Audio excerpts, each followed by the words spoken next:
Afghan Foreign Minister Amir Khan Muttaqi held a press conference in Delhi, but not a single woman journalist was allowed to attend. Taliban official decided who could join, ignoring India's advice to include women's reporters. The event shocked many, as it shows Taliban's strict rule being followed even outside Afghanistan. Congress leader Shama Mohammad slammed the move, asking who are they to spread discrimination on Indian soil. Many social groups also criticized the decision, saying it was against India's equality value and freedom of the press.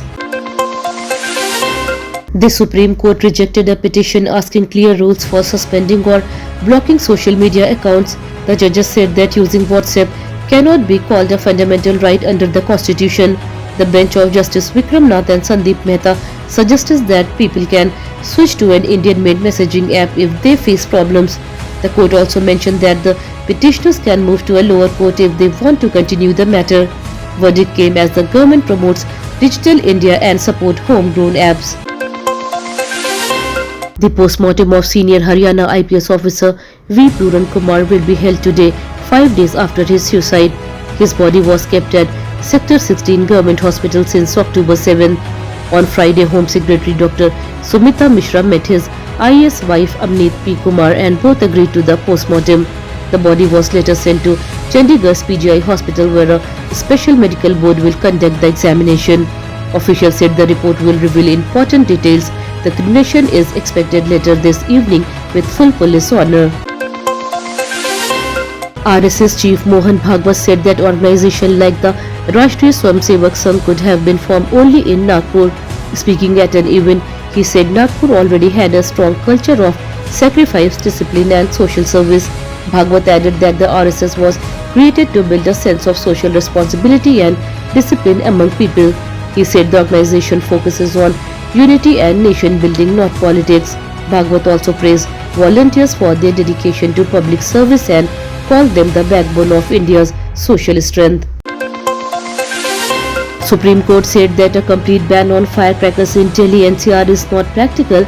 A bench of CJI BR Gavai and Justice Vinod Chandran said such bans often fail in reality even if they sound ideal. The judges added that people still burst crackers despite restriction. Court heard a plea seeking permission for green crackers which cause less pollution.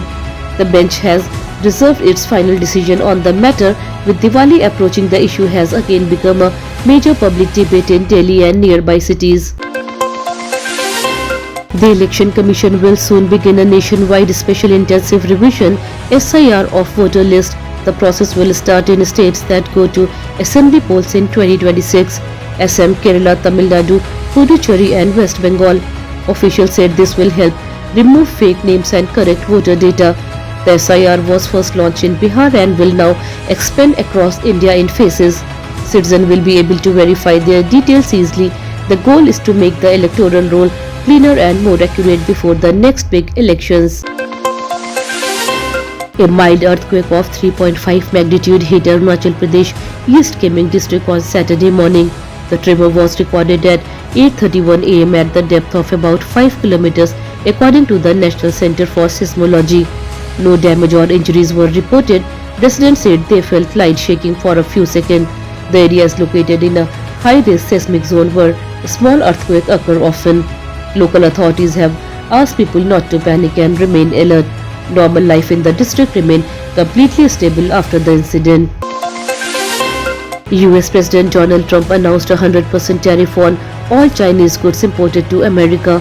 This new duty will start from November 1st. Earlier, Chinese goods faced a 30% import tax, so now it will become 130% in total. Trump said the move will protect American businesses and create more local jobs.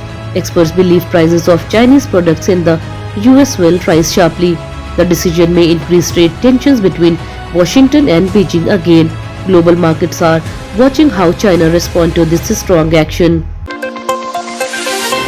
Reliance Power's chief financial officer has been arrested for alleged fraud in fund transfer. Officials said the arrest is linked to financial irregularities involving company account. The ED and CBI are already probing the company for suspected money laundering and fund misuse. Sources claim large sums were moved between groups formed without proper approval.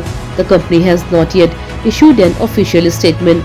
The arrest adds more trouble for Reliance Power as investigations continue into its financial tailing. Legendary cricketer Sachin Tendulkar launched his new sports and fitness brand called 10XU in Mumbai's Mehboob Studio. His wife Anjali and daughter Sara joined him at the grand event. Former Indian cricketer Praveen Amre and BCCI Chief Selector Ajit Agarkar were also present. Sachin said the brand aims to inspire people to be a fitter and perform 10 times better in life. Fans cheered the move, calling it another masterstroke from the cricket icon. The brand will focus on athletic wear and performance gear for young India. India's weather today shows a mix of heavy rainfall and monsoon withdrawal. The Indian Meteorological Department has issued alert for Uttarakhand, East Uttar Pradesh, Bihar, West Bengal and Sikkim, where heavy to very heavy rain is expected for the next 2 days. Meanwhile, the southwest monsoon is retreating from Gujarat, Madhya Pradesh, Uttar Pradesh and Bihar, signaling the start of cooler weather. Andhra Pradesh coastal areas are seeing rough seas disrupting fishing. In Kolkata after Thursday, 70 mm rain caused flooding conditions have improved today with light showers and clearer sky. That's all for today's bulletin. We'll be back with more update next time. Until then, this is Tamanna Rizvi signing off. Have a good day.